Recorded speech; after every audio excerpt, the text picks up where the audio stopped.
kapatid ko din.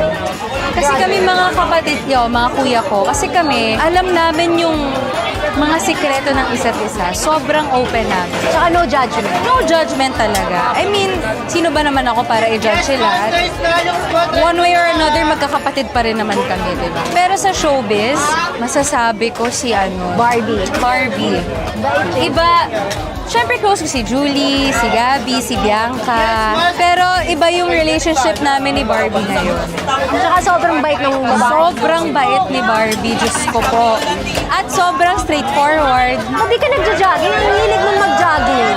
Eh kasi naman nakakapagod naman kasi yung pinagagagawa niya. Inaaya niya ako.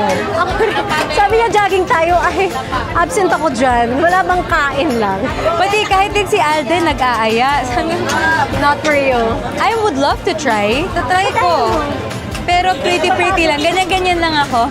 Okay. 1 kilometer 1 kilometer pagod na ako. Wow, ang sarap! Sino yung may-ari nito? Madam! Hello naman po sa inyo. Ako po si Kylie. Sarap yan. Paano niyo po na-discover na ipag-combine ng cheese at ang Kasi caprese? sa Thailand po, normally, mga sa end, condense lang po nilalagay. Ay, parang masarap yung condensed. Which is may condense din naman Sa corn? po. Instead of sugar Yes. po nilalagay namin. Condense din po. That's so nice. From Thailand mo to kayo. Wow. Ganda pong idea nito. Matagal na po kayo dito? Opo, 6 months na